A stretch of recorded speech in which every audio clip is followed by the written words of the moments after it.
Hello magical minds, welcome to Edu Attack. आज हम जानेंगे कि 20 लाख करोड़ रुपए का जो स्पेशल इकोनॉमिक पैकेज रिलीज किया गया है इंडियन गवर्नमेंट द्वारा, उसमें किन किन सेक्टर्स पे फोकस किया गया है और आत्मनिर्भर भारत का क्या कंसेप्ट है।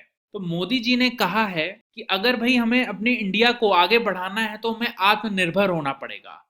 हमें हर प्रोडक्ट को अपने देश में बनाना पड़ेगा। एक दूसरे व्यापारियों का प्रोडक्ट को खरीदना होगा। हमें दूसरे देशों के प्रोडक्ट पे रिलाय नहीं होना है, क्योंकि कोई भी दुनिया की कंपनी, कोई भी दुनिया की ब्रांड सबसे पहले अपने देश में ही बड़ी बनती है, तब जाके वो इंटरनेशनली ग्लोबली बड़ी बनती है। तो आत्मनिर्भर भारत का यही कंसेप्ट है। अब आत्मनिर्भर भारत को पाने के लिए मोदी जी का विजन क्या है? तो मोदी जी ने कहा कि इसके 5 पिलर्स होंगे: economy, infrastructure, system, vibrant demography and demand. अगर हमने इन पांचों पिलर्स को मजबूत कर लिया, तब हमारा आत्मनिर्भर भारत तैयार हो जाएगा, जो कि हमारा सेल्फ रिलायंट इंडिया रहेगा। इस चीज को प्राप्त करने के लिए मोदी गवर्नमेंट ने 20 लाख करोड़ रुपए का पैकेज रिलीज किया गया है, जो कि हमारे इंडिया की जीडीपी का अप्रोक्सीमेटली 10% है। ये अभी तक की सबसे बड़ी रकम है जो कि इंडियन गवर्नमेंट द्वारा रिलीज की गई है इकोनॉमी को स्टेबलाइज करने के लिए। जैसा कि आप जानते हैं कि कोरोना वायरस से हमारा देश बहुत बुरी तरीके से हिट हुआ है। लोगों ने अपनी सेविंग्स, जॉब, बहुत हर सेक्टर में लॉसेस ही लॉसेस देखने को मिला है। तो हर सेक्टर कैसे इम्प्लीमेंटेशन हो पाए 20 लाख करोड़ रुपए से, इसमें मोदी गवर्नमेंट ने स्पेशल एम्फसाइज किया गया है। और जो वर्स्ट सेक्टर्स हैं उन पे स्पेशल ध्यान रखा गया, जैसे cottage industries, MSMEs, labourers, middle class industries, इन सबको काफी स्पेशल चीजें दी गई हैं इस 20 लाख करोड़ रुपए में। ये हम अभी आगे देखते हैं। पहला है प्रधानमंत्री गरीब कल्याण पैकेज। इस पैकेज के तहत 1,70,000 करोड़ रुपए का पैकेज दिया गया है गरीबों के लिए, कि वो कोरोना वायरस से जो लड़ाई लड़ रहे हैं उसमें उनका कुछ हेल्प हो जाए। दूसरी बात, इंश्योरेंस कवर दिया गया है 50 लाख रुपए का पर हेल्थ वर्कर को। जो भी हमारे डॉक्टर्स हैं, नर्सेस हैं, अगर वो या स्वीपर्स हैं, जो भी हेल्थ सेक्टर से रिलेटेड वर्कर्स हैं, हर उस वर्कर के लिए एक इंश्योरेंस कवर दिया गया है 50 लाख रुपए का। 80 करोड़ गरीब परिवारों को 5 किलो गेहूं और चावल अगले 3 महीने तक दिया जाएगा। 1 किलो दाल दिया जाएगा हर हर घर में हर महीने अगले 3 महीनों तक। 20 करोड़ जो जनधन अकाउंट होल्डर्स हैं, जिसमें स्पेशली विमेन्स हैं, उनको 500 रुपए प्रति माह 3 महीने तक दिया जाएगा। Gas cylinders free of cost दिया जाएगा 8 करोड़ पुअर फैमिलीज को 3 महीनों तक के लिए।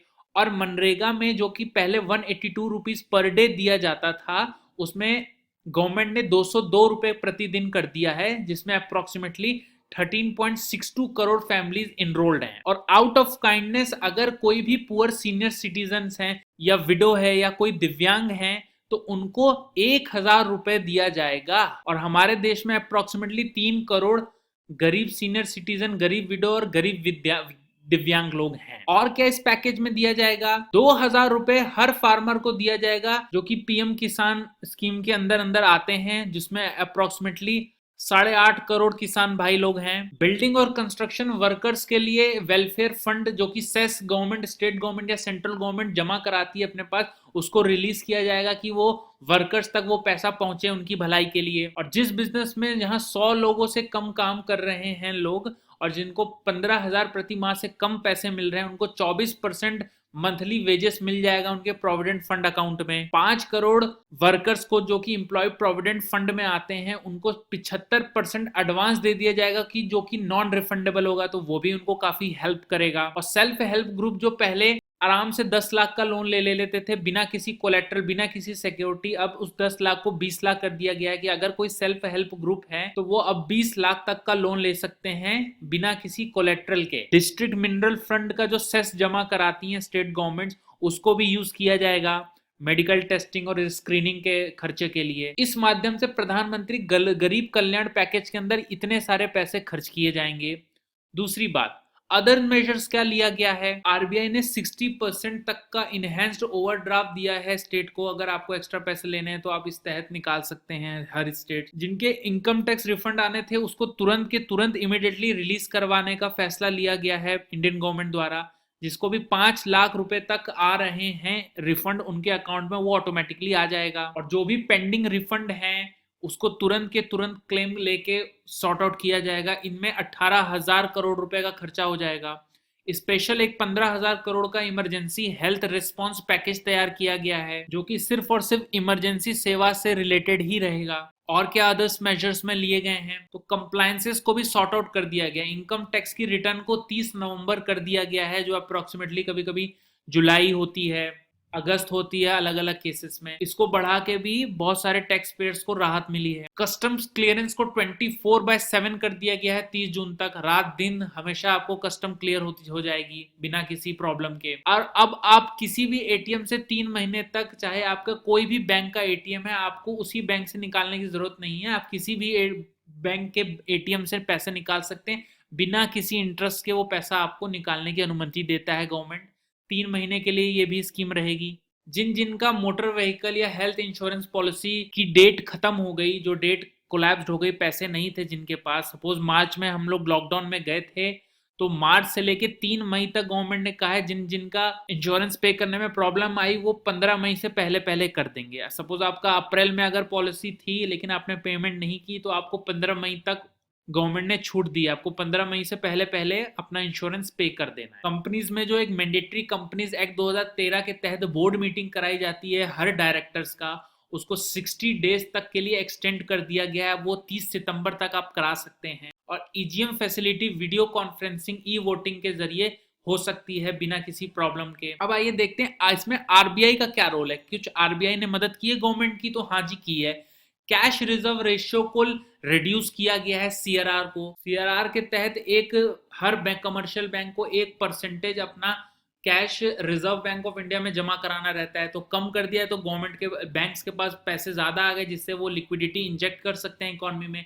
इससे आरबीआई ने 1,37,000 करोड़ रुपए का एडवांटेज दिया इकोनॉमी को। Targeted long term repo operations 1,50,000 crore रुपए का फ्रेश डिप्लॉयमेंट किया गया है, जिसके तहत कोई भी bank commercial papers, convertible bonds किसी भी कंपनीज में निवेश कर सकता है। इससे non banking financial companies, micro finance institutions को काफी फायदा होगा। बैंकिंग की लेंडिंग फैसिलिटी को बढ़ाई गई है, मार्जिनल स्टैंडिंग फैसिलिटी बढ़ी है।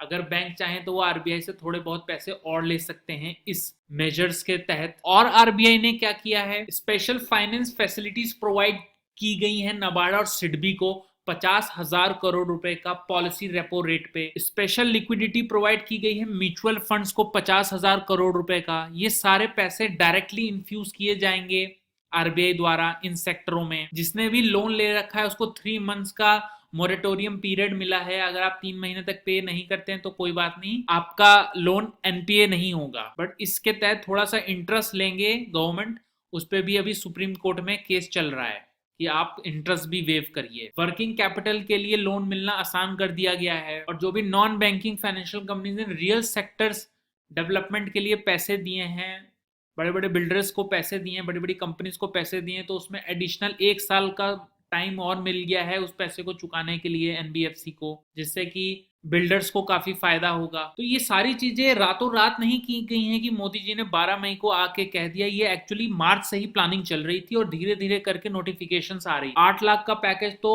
मार्च में ही बता दिया गया था घुमा फिरा के। अभी आप ये समझ लीजिए वो 8 लाख प्लस 12 लाख, ये दोनों मिला के एक पूरी लिस्ट तैयार करके फाइनेंस मिनिस्ट्री ने हमें दी है। तो आइए देखते हैं और ये सारा पैसा कहाँ खर्च होगा। आप जैसे जानते हैं कि एमएसएमई बहुत बुरी तरीके से चोटिल हुई है इकोनॉमी में, उसको काफी झटका मिला है।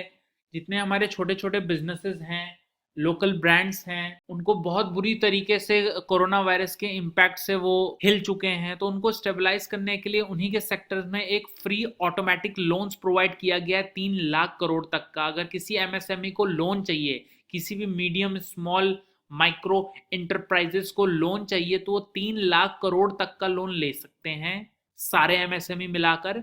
और वो कोलेट्रल फ्री होगा, मतलब आपको उसके लोन के लिए कुछ गिरवी नहीं रखना पड़ेगा। इस स्कीम के तहत 45 लाख यूनिट जो कि हमारे एमएसएमई रजिस्टर्ड हैं, उनको काफी हेल्प मिलेगा अपने बिजनेस को रिज्यूम फिर से चालू करने के लिए और कुछ जॉब्स बचाने के लिए। इसमें लोन का जो पीरियड है वो 4 साल का रहेगा और एक्स्ट्रा 12 महीने का एक मोरेटोरियम पीरियड मिलेगा, जिसमें पैसा नहीं मांगा जाएगा अगर आप पे नहीं करते हैं तो। और अगर आपने पहले भी लोन ले रखा है 25 करोड़ रुपए तक का और आपकी जिसमें 100 करोड़ टर्नओवर थी, तभी भी आप एलिजिबल हैं इसके तहत। लेकिन ये जो स्कीम है जिसमें कोलेट्रल फ्री लोन्स दिया जा रहा है एमएसएमई को, ये सिर्फ 31 अक्टूबर 2020 तक ही एप्लीकेबल रहेगी। उसके बाद इसे कैंसिल कर दिया जाएगा, फिर आपको कोलेट्रल फ्री लोन नहीं मिलेगा, आपको लोन के लिए कुछ सिक्योरिटी रखनी पड़ेगी। फिर और क्या एमएसएमई के लिए किया गया है, तो 20,000 करोड़ रुपए का एक सबऑर्डिनेट डेट दिया गया है, मतलब एक एक्स्ट्रा और फंड दिया गया है और 20,000 करोड़ रुपए का एक लोन दिया गया है, जिससे 2 लाख एमएसएमई को फायदा होगा। इसमें अगर कोई पहले एमएसएमई जो पहले माइक्रो स्मॉल मीडियम इंटरप्राइजेस हैं, जो कि पहले एनपीओ हो चुके, पहले लोन लिए थे लेकिन वो पे नहीं कर पाए, वो जो ऑलरेडी स्ट्रेस्ड हैं, जो खुद ही परेशान हैं, वो उन लोग भी इस स्कीम के तहत अप्लाई कर सकते हैं और उस फंड में से पैसे ले सकते हैं। और ऐसे हमारे देश में 2 लाख एमएसएमई हैं जो एनपीए हो गए थे। 4,000 करोड़ रुपए का credit guarantee fund trust for micro and small medium enterprises को पैसा दिया गया है, ये भी एमएसएमई को ही जाके फायदा होगा। देखिए एमएसएमई होती क्या है, कोई भी छोटी से छोटी इंडस्ट्री, इवन जो आप घर में लगा लेते हैं। इस बार तो एमएसएमई की डेफिनेशन ही चेंज कर दी गई है, अभी हम अपने इस आगे की स्लाइड्स में देखेंगे। कोई भी छोटे बिजनेस को हम एमएसएमई कह सकते हैं अगर वो फॉलोइंग कंडीशन फुलफिल करता है। तो अभी हम आगे देखते हैं कि एमएसएमई की क्या डेफिनेशन रखी गई है। एक और 50,000 करोड़ रुपए का इक्विटी इन्फ्यूजन की बात की गई है कि एमएसएमई में इक्विटी इन्फ्यूज किया जाए थ्रू फंड्स ऑफ फंड्स के ऑपरेशन से इसमें 50,000 करोड़ रुपए इंजेक्ट किए जाएं। तो इससे हमें ये पता चलता है कि एमएसएमई को गवर्नमेंट ने काफी स्टेबलाइज करने की कोशिश करी है, क्योंकि जैसा कि आप जानते हैं कि आत्मनिर्भर भारत, हमारे भारत का आत्मनिर्भरता ही एमएसएमई पे टिका हुआ है। अगर हमारे छोटे इंडस्ट्रीज, छोटी फैक्ट्री, छोटी दुकानें अगर ये स्टेबलाइज होंगी, तभी हमें आत्मनिर्भर हमारा देश हो पाएगा। और ये सारे हमारे 5 पिलर्स में से एमएसएमई एक बहुत ही स्ट्रॉन्ग पिलर है। तो गवर्नमेंट चाहती है कि एमएसएमई बड़ी से बड़ी बने और वो एक ना एक दिन जाके स्टॉक एक्सचेंज पे, मेन बोर्ड के स्टॉक एक्सचेंज पे लिस्ट हो सके।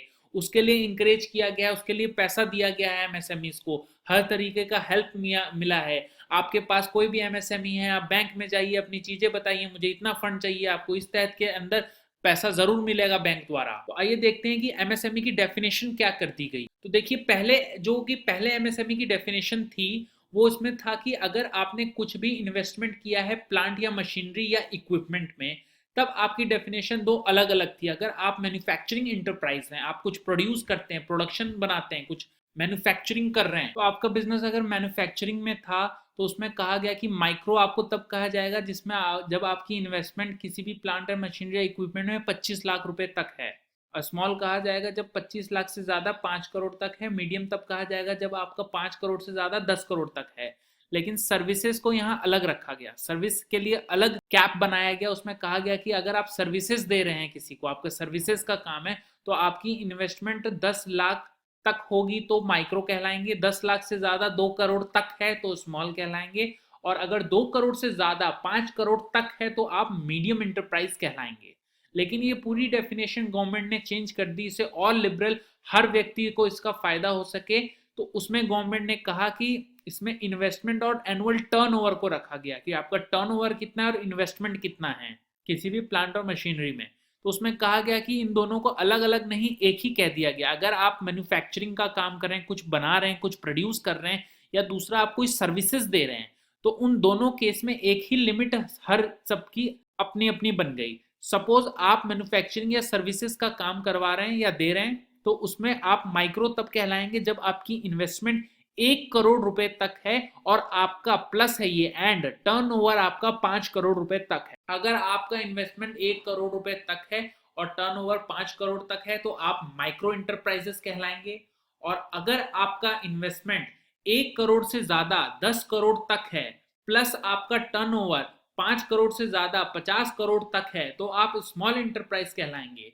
लेकिन अगर आपका इन्वेस्टमेंट 10 करोड़ से ज्यादा 20 करोड़ तक है और आपका टर्नओवर 50 करोड़ से ज्यादा 100 करोड़ तक है तो आप मीडियम इंटरप्राइजेस कहलाएंगे।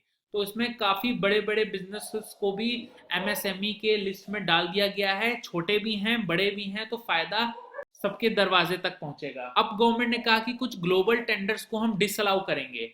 इसमें क्या होता है कि कोई भी फॉरेन की कंपनी आती है, कोई भी हमारे देश का टेंडर ले जाती है, तो गवर्नमेंट ने कह दिया कि 200 करोड़ रुपए तक का अगर कोई टेंडर है इंडिया का तो उसमें ग्लोबल पार्टी आके पार्टिसिपेट नहीं कर सकती।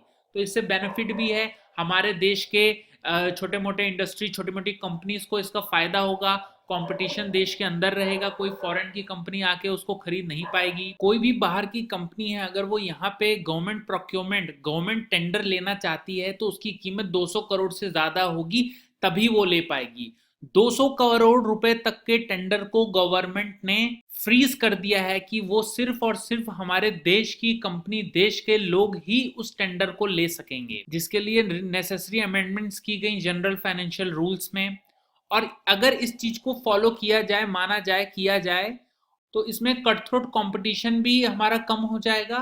क्योंकि इसमें क्या होता था कि 200 करोड़, छोटे छोटे करोड़ रुपए की टेंडर्स भी बाहर की कंपनी आके ले जाती थी, और हमारे जो लोकल बॉडीज हैं वो बेचारे लॉस में चले जाते थे। तो ये भी एक बहुत बड़ा स्टेप होगा सेल्फ रिलायंट इंडिया के लिए। तभी हमारा देश आत्मनिर्भर, और हम इस आत्मनिर्भरता के साथ अपने मेक इन इंडिया प्रोजेक्ट को बहुत अच्छी तरीके से साथ दे सकते, और इससे हमारे एमएसएमई सेक्टर में भी बढ़ोतरी होगी, उनके बिजनेसेस बढ़ेंगे। तो ये एक काफी अच्छा अप्रूवल है गवर्नमेंट द्वारा। कुछ और एमएसएमईज के लिए क्या किया गया है, ई मार्केटिंग लिंकेज कर दिया गया। एमएसएमईज को मार्केटिंग, अपने प्रोडक्ट को बेचने के लिए ट्रेड फेयर्स और एग्जीबिशन का सहारा ना लेते हुए ई मार्केटिंग कराने का फैसला लिया गया है। उसमें सपोर्ट किया जाएगा गवर्नमेंट द्वारा, और उनके फाइनेंशियल ट्रांजैक्शंस को कराने के लिए फिनटेक का इस्तेमाल किया जाएगा। फिनटेक एक कंप्यूटर प्रोग्राम है जिसमें टेक्नोलॉजी से हम अपने बैंकिंग और फाइनेंशियल सर्विसेज को इनेबल करके दे सकते हैं, आराम से ट्रांजैक्शन करा सकते हैं। तो एमएसएमई को काफी हेल्प मिलेगा फिनटेक द्वारा भी। और जो भी एमएसएमई ने काम किया, गवर्नमेंट ने अगर उनका पेमेंट नहीं दिया है तो उसे भी जल्द से जल्द रिलीज किया जाएगा। तो हमने ये जाना कि एमएसएमई को काफी इंपॉर्टेंस दी गई है इस 20 लाख करोड़ के पैकेज में। दूसरी चीज देखते हैं, EPF contribution reduce for business and workers for 3 months. 6,750 crore रुपए का लिक्विडिटी सपोर्ट मिला है, जो भी एम्प्लॉय प्रोविडेंट फंड के अंदर आते हैं 3 महीनों तक के लिए। इसमें क्या है कि जो एम्प्लॉय पैसे काटते थे, वो पहले 12% काटते थे, अब उसे 10% कर दिया गया है। फॉर ऑल इस्टेब्लिशमेंट ये सिर्फ 3 महीने तक के लिए रहेगा, और ये स्कीम उनके लिए रहेगा जो 24% ईपीएफ में नहीं आते हैं। मतलब पहले हमने देखा कि जो 15,000 से कम कमाते हैं, जिस इंटरप्राइजेज में 100 लोग से कम काम करते हैं, उनको भी 3 महीने के लिए 24% पैसा दिया गया था।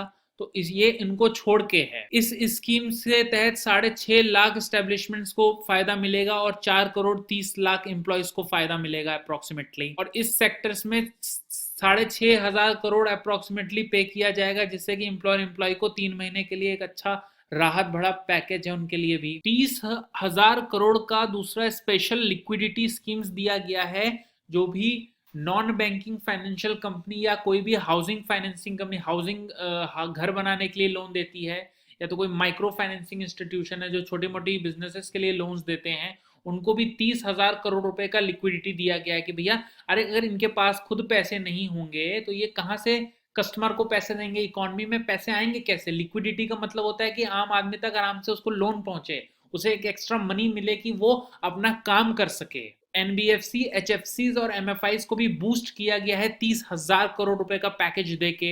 इससे भी इकोनॉमी में काफी हद तक डेवलपमेंट बढ़ेगा। प्राइमरी सेकेंडरी मार्केट दोनों में ये पैसा दिया गया है।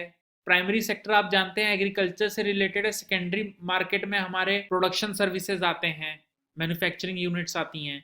तो इन दोनों को काफी फायदा मिलेगा इस 30,000 करोड़ रुपए से। और दूसरा, गवर्नमेंट ने 45,000 करोड़ रुपए का पार्शियल क्रेडिट गारंटी स्कीम्स दिया है नॉन बैंकिंग फाइनेंशियल कंपनीज को, जिन एनबीएफसी या हाउसिंग फाइनेंसी या माइक्रो फाइनेंशियल इंस्टीट्यूशंस को क्रेडिट रेटिंग में लो नंबर मिले हैं और उनके पास पैसे नहीं है और उनको एमएसएमई को लोन देने हैं, तो उनके लिए 45,000 करोड़ रुपए दिया गया है कि हाँ भैया पहले आपका पहले से नाम खराब है, लेकिन हम आपको पैसे देते हैं कि आप कस्टमर तक ये पैसे पहुंचा सको। इसमें हमने एनबीएफसी, एचएफसी, एमएफआईज को भी बचा लेंगे जिनकी लो क्रेडिट रेटिंग है, और इनके जरिए एमएसएमई तक, इंडिविजुअल्स तक वो पैसा भी पहुंचेगा। तो गवर्नमेंट की बहुत ही थॉरो प्लानिंग की गई है बड़े बड़े इकोनॉमी एक्सपर्ट से, तब ये पैसा रिलीज करने का फैसला लिया गया है। इस स्कीम के तहत 20% का लॉस गवर्नमेंट ऑफ इंडिया झेलेगी। दूसरी बात, 90,000 करोड़ रुपए का लिक्विडिटी इंजेक्ट किया गया डिस्कॉम्स को। तो एक्चुअली डिस्कॉम्स होती क्या है?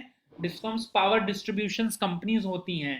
पहले तो होती है जेनको, जो कि पावर जनरेटिंग कंपनीज होती हैं, ये पावर को जनरेट करती हैं। जैसे आपने सुना होगा एनटीपीसी, एनएचपीसी एक्सेट्रा, इनका एकमात्र बिजनेस होता है इलेक्ट्रिक एनर्जी को, पावर को जनरेट करना। और एक तरीके की ट्रांसको कंपनीज होती हैं। ये ट्रांसको कंपनीज क्या होती हैं? ये पावर को ट्रांसमिशन में हेल्प करती हैं, एक जगह से दूसरी जगह तक पहुंचाने में। जैसे दिल्ली ट्रांसको लिमिटेड है या power grid corporation of India है, तो इनका मेन काम होता है इलेक्ट्रिकल पावर को ट्रांसमिट करना और लोड सेंटर्स तक पहुंचाना। ये लोड सेंटर्स हमारे डिस्कॉम्स होते हैं। तो डिस्कॉम्स क्या होते हैं? ये पावर डिस्ट्रीब्यूशन कंपनीज होती हैं जिनका मेन काम है कस्टमर्स तक पावर देना। जैसे कि आपके घर में बिजली आ रही है, इंडस्ट्रीज में आ रही है, हॉस्पिटल्स में आ रही है, तो ये डिस्कॉम्स का काम है। तो पूरा 3 लेयर्स में ये पूरा बटा हुआ है, जेनको, ट्रांसको और डिस्कॉम। तो डिस्कॉम्स के लिए बहुत बड़ी राहत दी गई है। ऑलरेडी डिस्कॉम्स लॉस में जा रही थी, तो उसको 90,000 करोड़ रुपए का पैकेज दिया गया है, जिससे इनकी लिक्विडिटी बढ़ेगी। वैसे भी गर्मी आ रही है तो बिजली वालों पे काफी प्रेशर भी रहता है, तो इससे इनको काफी हेल्प मिलेगी पावर को डिस्ट्रीब्यूट कराने में और आपके मेरे घर में बिजली पहुंचाने में।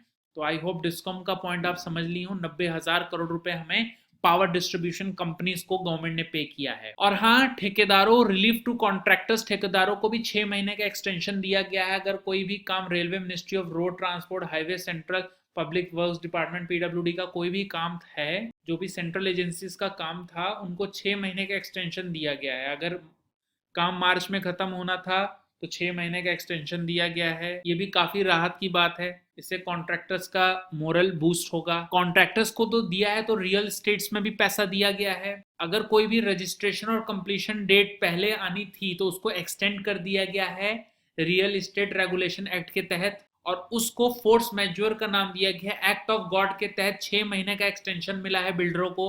अगर कोई प्रोजेक्ट 25 मार्च 2020 तक या उससे पहले या उसके बाद 25 मार्च 2020 को एक्सपायर हो रहा था या उसके बाद हो रहा था, तो उस केस में 6 महीने का हमें एक्सटेंशन डेट मिला है, जिसके तहत बिल्डर्स को काफी राहत दिया गया। और इसे फोर्स मैज्योर का नाम दिया गया है कि ये एक्ट ऑफ गॉड के तहत ये 6 मंथ्स का डिले है।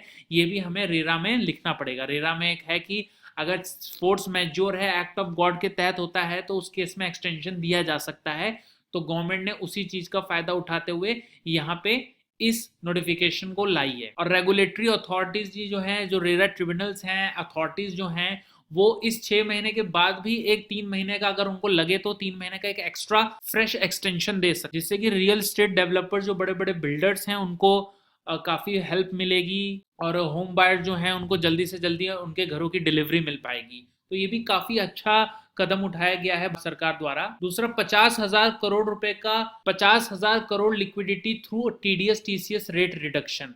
इसमें क्या है? अगर कोई भी रेट है, अगर कहीं 10% का रेट काटने को कहा गया है लॉ ने, इनकम टैक्स एक्ट ने, तो वहां 10% की जगह सिर्फ 7.5% ही काटा जाएगा। 25% को वेव ऑफ कर दिया गया है। अगर इस केस में, किस केस में? अगर कहीं पेमेंट ऑफ कॉन्ट्रैक्ट है, प्रोफेशनल फीस पे करी जा रही है, इंटरेस्ट पे किया जा रहा है, रेंट या डिविडेंड या कमीशन या ब्रोकरेज, तो उस केस में ये सारे के सारे जो रेट्स हैं ये एलिजिबल हैं कम करने के लिए रेट ऑफ टीडीएस। ये जो है नोटिफिकेशन, ये फाइनेंशियल ईयर 2020-21 और टिल 31 मार्च 2021 तक वैध रहेगी, मतलब कि वैलिड रहेगी। इसके तहत काफी सारा हेल्प मिलेगा इकोनॉमी में, जिनके टीडीएस कट रहे हैं उनको हेल्प मिलेगा। तो ये भी एक तरीके से अच्छा कदम उठाया गया है कि टीसीएस के रेट को कम कर दिया गया है। तो 50,000 करोड़ रुपए का इससे मार्केट में एक अंदाजा है कि लिक्विडिटी आएगी और गवर्नमेंट इसको पे कर रही है, गवर्नमेंट द्वारा ये पैसा पे किया जा रहा है। तो ऑब्वियस सी बात है कि आम नागरिक के